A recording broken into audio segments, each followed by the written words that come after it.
The old white woman pointed at him like he'd tracked mud onto her marble floor and said the cruelest thing a stranger ever said to Marcus Okonkwo. "Fix my husband's Rolls-Royce, boy, and I'll let you marry my daughter."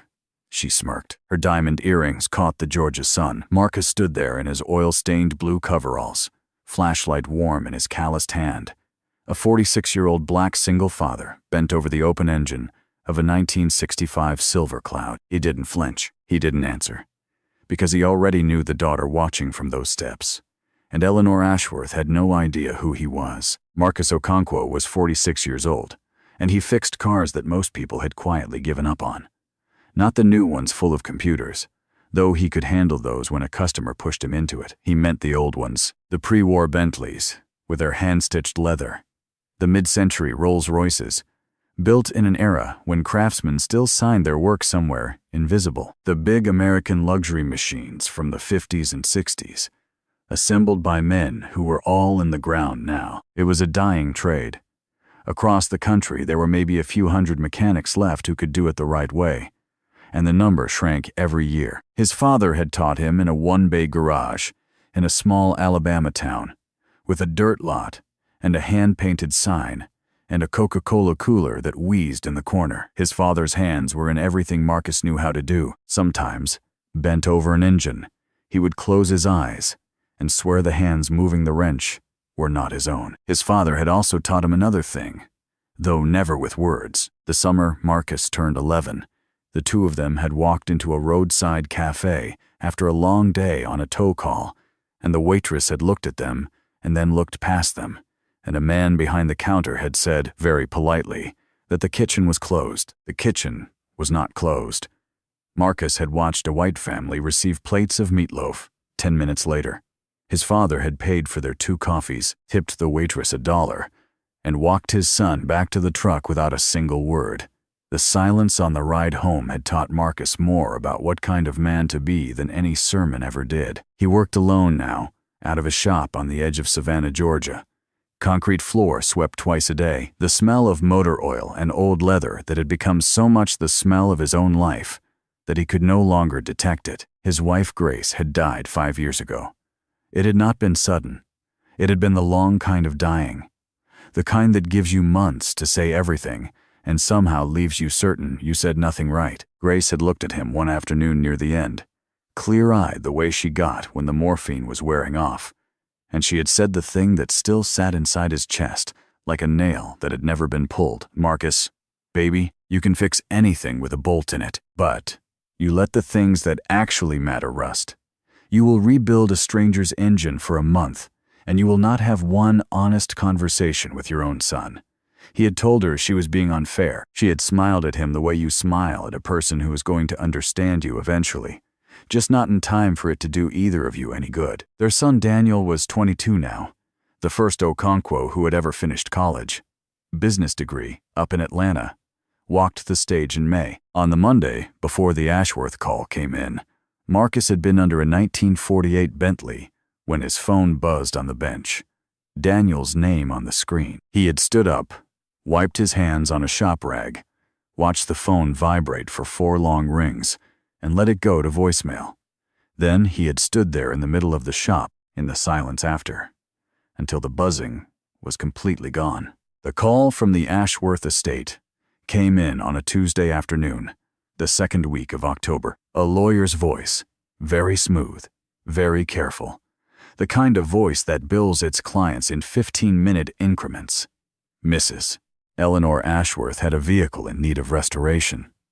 A 1965 Rolls-Royce Silver Cloud III. The car had not run in 7 years. 4 previous specialists had been unable to return it to service. Marcus listened with the phone tucked against his shoulder. He asked who the 4 had been. The lawyer named them. A restoration shop in Atlanta, a father and son operation up in Charleston, a consultant flown in from a Rolls-Royce Mark Club in New Jersey, a retired master technician from Birmingham. All 4 men were white. All 4 were respected. And all 4 had reached the same impossible conclusion. There was nothing mechanically wrong with the car that they could find. It simply would not run. Marcus told the lawyer he would come Thursday. He knew the name Ashworth. the way everyone in his part of Georgia knew it. Old Savannah money.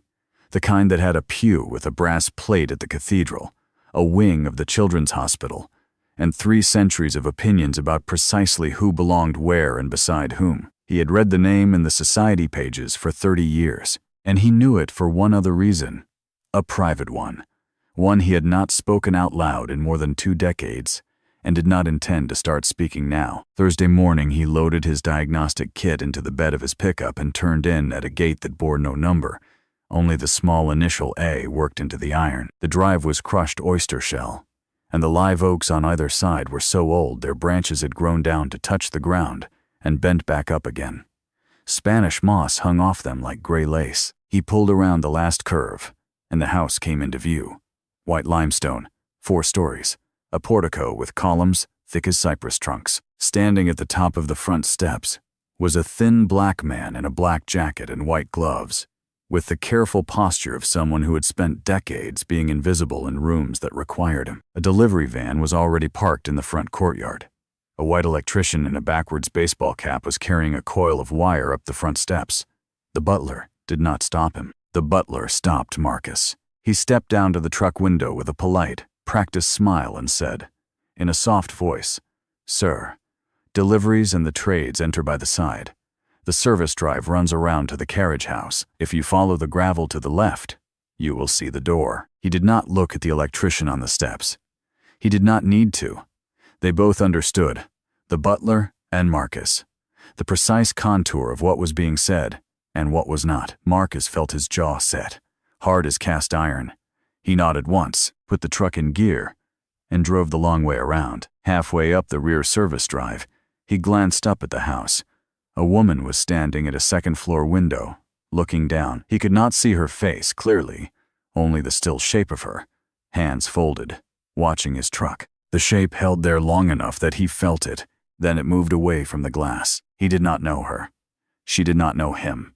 22 years can do that to 2 people. Eleanor Ashworth met him on the rear steps of the carriage house instead of the front porch. She was 73 years old, slim as a riding crop, with pewter hair pulled into a low chignon, a cream silk blouse, and a string of pearls her grandmother had probably worn to a debutante ball. She did not invite him into the house. She did not offer him water or shade. She stood 3 steps above him, so he had to look up to her, and she let her eyes travel slowly down his oil-stained coveralls and back up to his face. Marcus watched her arrive at a complete and final conclusion about him in about the time it takes a man to take one good breath. Then she said it, "Well, fix my husband's Rolls-Royce, boy, and I'll let you marry my daughter." She said it the way a queen tosses a coin to a beggar. A small, dry smile, a tilt of the head. The word boy, laid down so easily, it could only have come from a woman of her generation, who had grown up calling grown black men boy, and had never had to apologize for any of it in 73 years. The cruelty was double-stitched. There was the class of it, and there was the race of it, reinforcing each other like 2 strands of barbed wire on the same fence. Marcus felt the heat climb the back of his neck. He did not let it reach his face. His father had taught him that too, in the parking lot of a roadside cafe in Alabama, a long time ago. "I'll take a look at the car, ma'am," he said. His voice was flat and even, like a torque wrench reading exactly the spec on the label. "We can talk about my rate after I know what I'm dealing with." Eleanor blinked. It was the smallest of pauses, but it was a pause she had not been expecting. She was not used to being answered, as if the joke had simply failed to land. She recovered in less than a second, but Marcus saw it. Behind her, the front door opened, and a woman stepped out onto the upper veranda. She was 46, blonde, gone soft at the temples, in a pale linen shift. She stopped at the top of the steps and looked down at the rear courtyard, and Marcus felt something he had not felt in 22 years travel up his spine in one clean line. She walked down the side stairs slowly. She did not look at her mother. She looked at him. "Have we met before?" she said. It was not quite a question. It was the half-formed memory of a question. "A long time ago, ma'am," Marcus said. Her mouth opened to ask the next thing.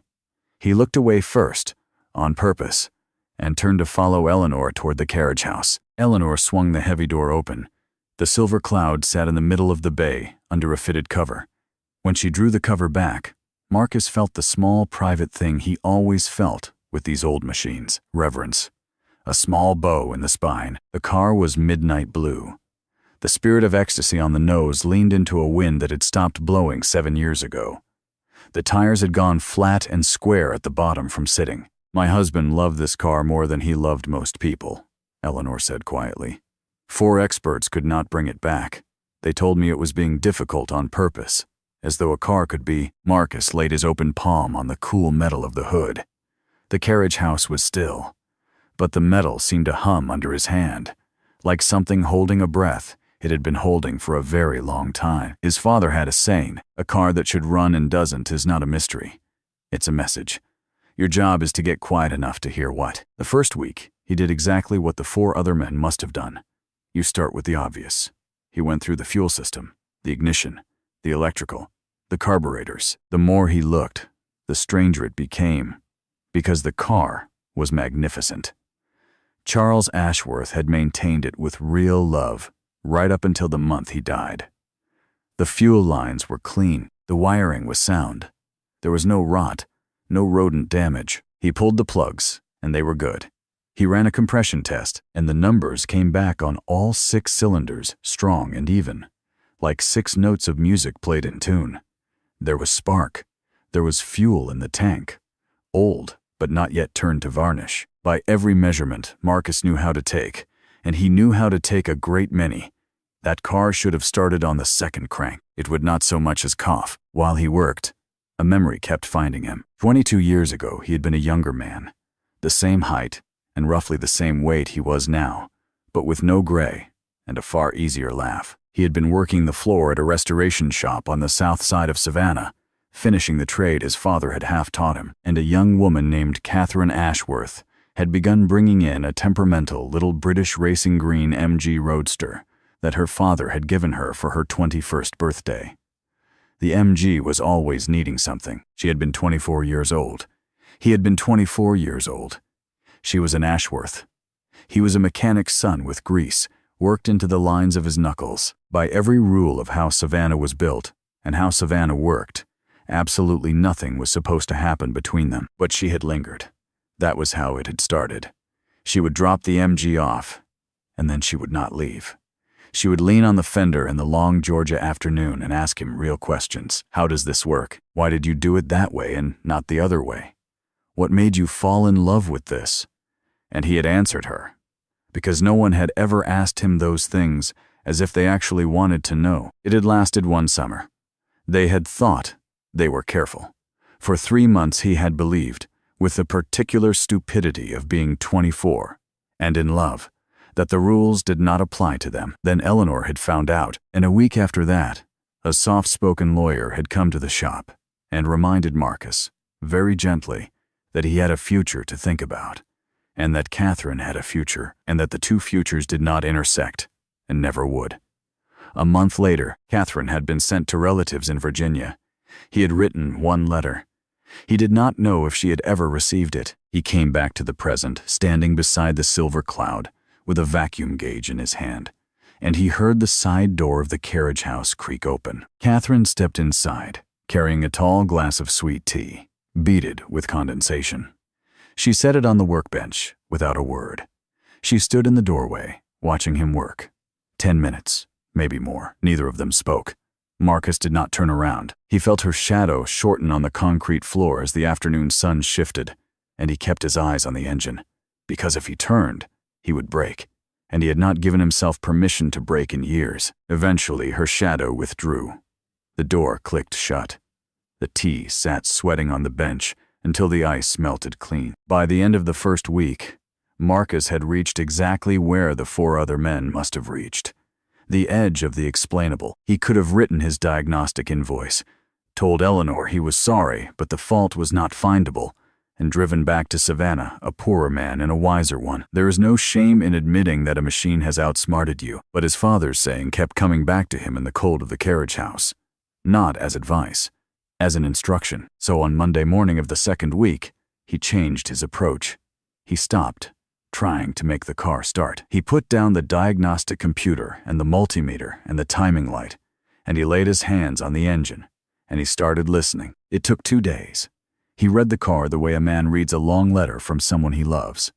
He traced every system by hand, his bare fingers following each fuel line, each vacuum hose, each braided wire. He was looking for a wrong note in a song he half knew. On the afternoon of the second day, low on the engine and toward the front, his fingers found it. The fuel shutoff mechanism was a small brass governor that controlled the flow of fuel to the carburetors.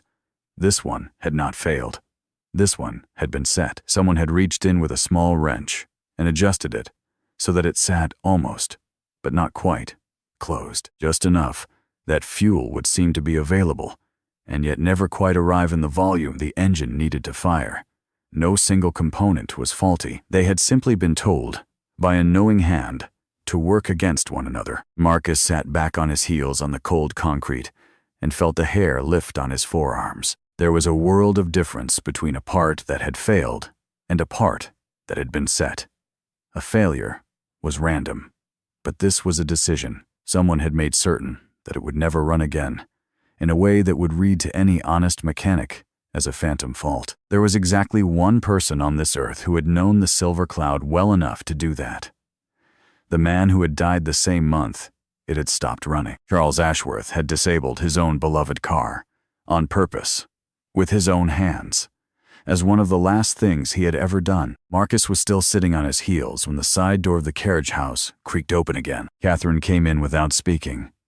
She crossed the bay slowly, sat down on the old wooden stool by the workbench, and rested her hands flat on her knees. The afternoon light was going amber through the high windows. She looked at the open hood of her father's car. "Marcus," she said. It was the first time she had used his name out loud since she had walked down those veranda steps. "I have to tell you something." He set the wrench down on a rag and turned toward her on the heels of his boots and waited. "My mother sent me to Virginia that summer because of you. I know you knew that part already, but I do not think you knew the actual reason." She drew in a slow breath. "Mama did not send me away because you were poor. She did not send me away because you were a mechanic. She sent me away because you were black. She said it in our living room, before she closed the door. She told my father, with me standing right there, that no daughter of hers was going to ruin 3 centuries of this family by marrying a colored man. Those were her exact words. I have remembered them for 22 years. Marcus did not speak. He could not. Catherine did not cry. The tears just arrived, sitting in the lower lids of her eyes without falling, the way tears do when a person has carried something for too long to perform it anymore. He held the silence with her. There were things only silence could hold up. That evening, after Catherine had gone back across the gravel to the big house, Marcus stayed in the carriage house with the doors open to the cool blue dusk. He needed to know one more thing. A man does not kill the thing he loves most for no reason at all. A man does it as a message. Marcus intended to finish listening. He followed the fuel system back upstream, past where any routine repair would ever take a mechanic, into a small access cavity tucked up against the firewall. The fasteners had been wiped clean. The grime around them had built up undisturbed for years. But the fasteners themselves were bright in the beam of his flashlight, as though they had been recently turned. Someone had been in there last, and meant for it to stay closed until the right person came. He took out his 1/4-inch driver and broke the seal. Inside, wrapped in oilcloth and tied with brown twine, was a flat metal tin about the size of a hardback book. He lifted it out into the light. Across the top, in fading fountain pen ink, in a careful old-fashioned hand, was a single word. Catherine. Marcus knelt there on the cold concrete, with the tin in his 2 greasy hands, and he felt the last 22 years of his life quietly rearrange themselves around him, like furniture being moved in the dark. He understood what Charles Ashworth had done.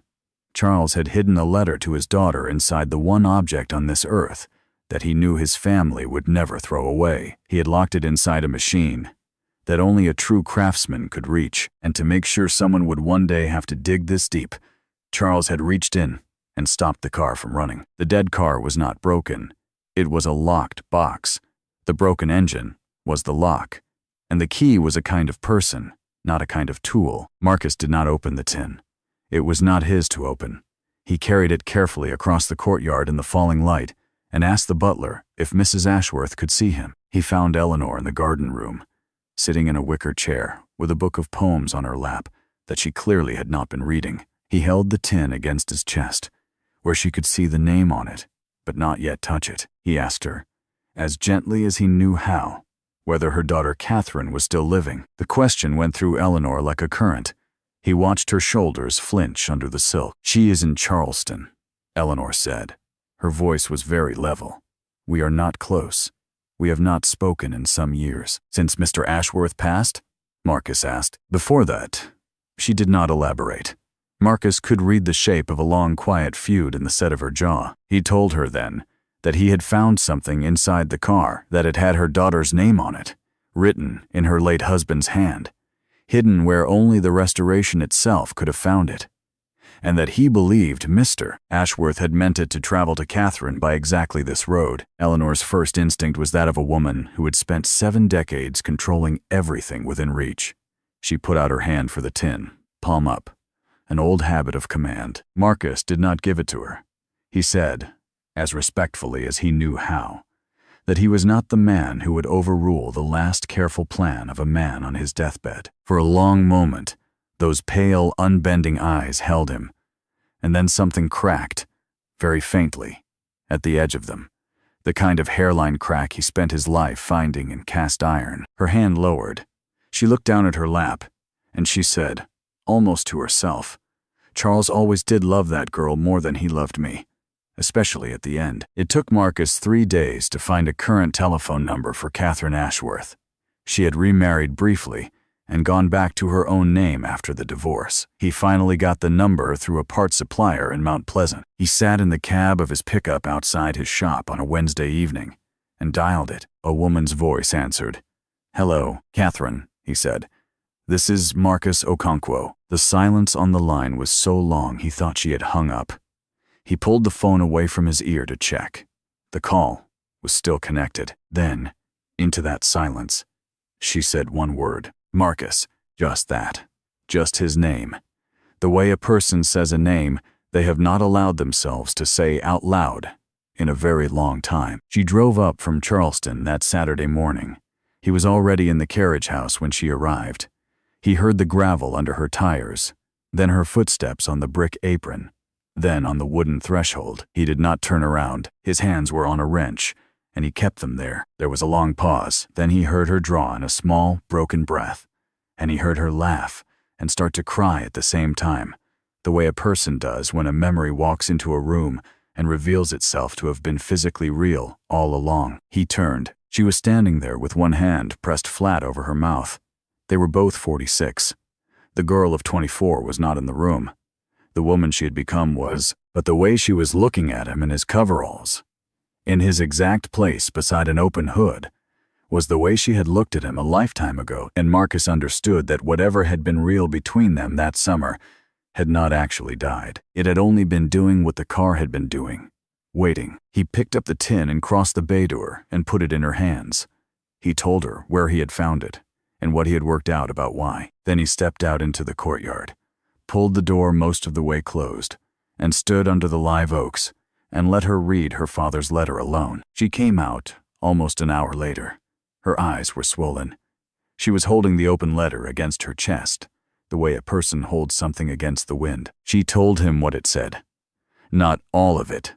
Some of it was hers and would stay hers, but the heart of it she gave to him, because the heart of it concerned him too. Charles Ashworth had known he was dying when he wrote it. He had known that his wife and his daughter had been torn apart years before over Catherine's choices, over a young black mechanic one long ago summer, and over Eleanor's unbending certainty about who her daughter was permitted to be. Charles had spent his entire marriage keeping the peace by saying nothing, and he had died, knowing that his silence had cost him the 2 people he loved most. The letter was his apology.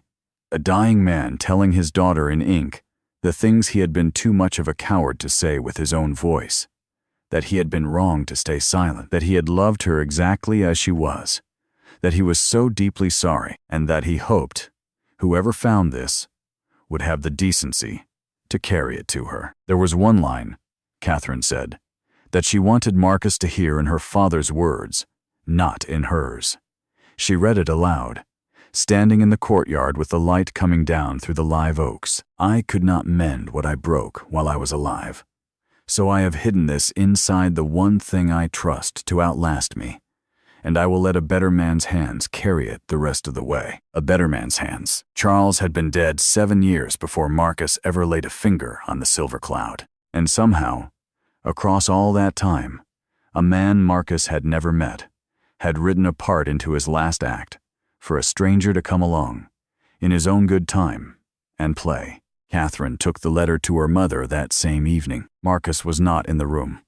It was not his place to be, but Catherine told him afterward, in pieces, what had been said and what had been left unsaid, and he carried the rough outline of it back across the courtyard in his head every morning when he walked into the carriage house to finish the work. The two women had sat across from each other at the long mahogany table in the formal dining room.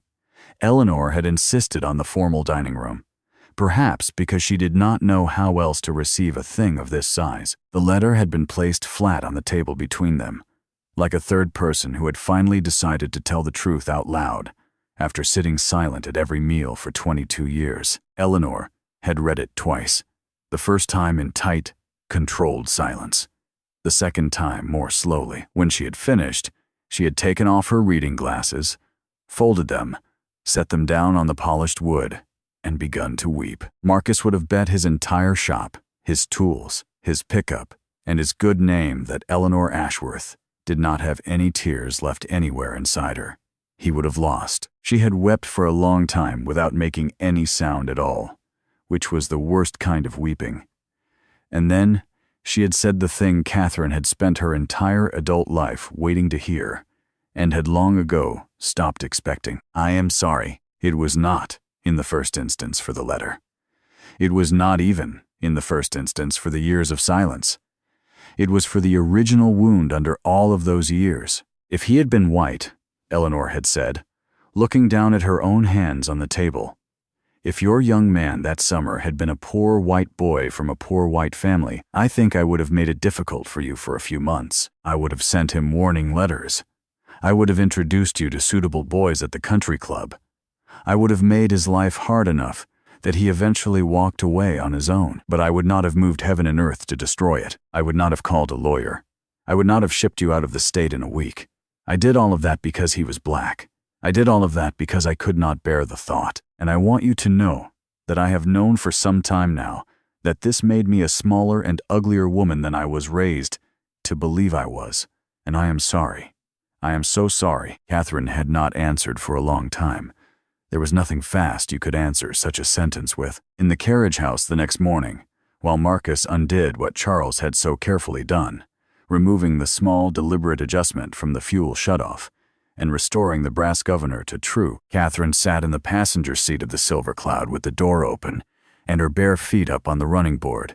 She did not say much. Every so often, when his hand drifted out from under the open hood, she would lay a wrench or a feeler gauge into his palm, without being asked. Exactly the right tool, exactly the right size. The summer of 1990-something, in the back of a different shop, with a different green roadster on the lift, came back into the room without anyone calling it. Neither of them said so. They were not fixing the car anymore. Exactly. They were both old enough now to know that. It was a cool, bright morning in the second week of November. The big doors of the carriage house stood open to the smell of wood smoke from a neighbor's chimney and the calling of jays in the live oaks. Marcus had been there since before sunrise. He had gone over the engine one last time the way a pilot walks an airplane. He had checked the fluids and topped the radiator with distilled water. He sat down in the cracked leather. He put both hands on the wheel. He felt the steel of it through his palms, cool and round and right. He turned the key. The starter motor caught. The fuel pump primed. The 6 cylinders hesitated for a single beat, the way old engines do when they have been waiting a long time and need a moment to remember themselves. And then the 1965 Silver Cloud came alive. It did not roar. These cars did not roar. It would have been beneath them. It came alive, with a sound like a long, deep, contented breath, smooth and low, and impossibly dignified. The sound of something built by hand to outlast every person who would ever touch it. Marcus felt it in his chest more than he heard it. 7 years of silence, walked quietly out of the building, and did not come back. Eleanor was standing in the open doorway. He did not know how long she had been there. She had one thin hand pressed flat against the wooden doorframe, as though she needed it to keep her upright. She was wearing a wool cardigan over her shoulders against the morning. Her face was the face of a woman who had not allowed herself to believe this was actually going to happen until the moment it did. She walked across the bay slowly. Marcus shut off the engine and stepped out of the car and stood by the open driver's door. Eleanor walked all the way up to him, and she held out her hand. He took it. Her grip was stronger than he would have guessed. She held on. "Mr. Okonkwo," she said, "I owe you 2 apologies, though you only know about one." He waited. "I owe you an apology for what I said to you on the rear steps of this carriage house 6 weeks ago. I knew exactly what I was doing when I said it. I did it because I did not want to admit to anyone that I had recognized you before you climbed out of the truck. The years had taken some of you, but they had not taken all of you. I knew you the moment you stepped down, and I said what I said to keep you in a place where I would not have to think about what I had done 22 years ago. That is the second apology. I owe it to you for that summer, for the lawyer, for my daughter's exile, for all of it. I have owed it for a very long time." Marcus did not speak. There were no fast words for such a sentence. Catherine was standing a few steps behind her mother now. She had come in quietly through the side door without anyone hearing her. She did not say anything either. She simply walked up behind Eleanor and laid one hand, lightly, on her mother's shoulder. It was the first time the 2 women had touched in more than 20 years. Marcus closed the hood of the Silver Cloud with a soft, sure click. And he looked at the 3 of them standing there in the November light, and he understood that none of the repairs being made in that carriage house anymore had anything to do with the car. He drove home to Savannah late that afternoon with the windows of his pickup down and the sound of the Silver Cloud's engine still beating somewhere under his ribs. He had been paid well, in a check that Eleanor had handed him personally with both hands. He did not think about the money.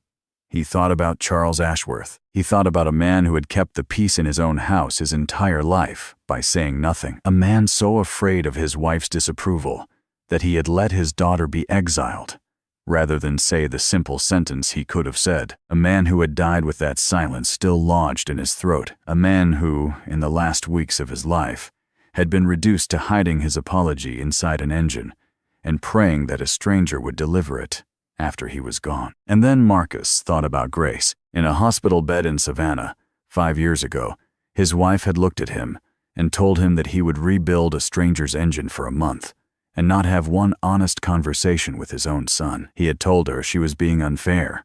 She had smiled at him. That night, in the kitchen of the small brick house he had shared with Grace for 19 years, Marcus picked up his phone and called his son. Daniel answered on the second ring. His voice was alarmed. Seen his for night away, if everything was all right, because his father calling at night for no reason had not been a thing that happened in 5 years. Marcus had to steady himself before he could speak, because the sound of his son's worry was already breaking him. He told Daniel he was sorry.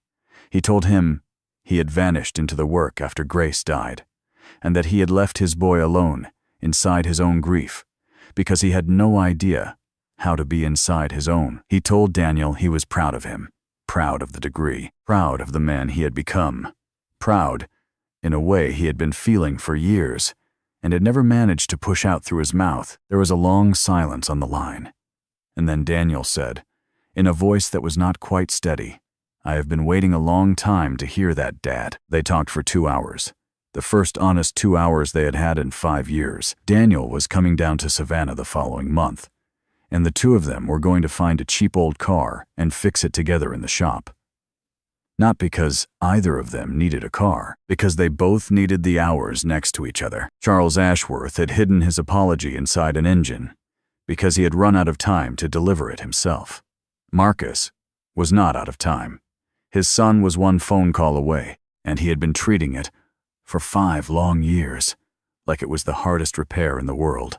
when the truth was that he had simply been too proud and too scared to pick up the tool. The hardest things to fix were almost never the ones under the hood. They were the people. They had always been the people, and it was almost never too late, while they were still here, while they were still somewhere on the other end of a silence, waiting to hear from a man brave enough to break it first.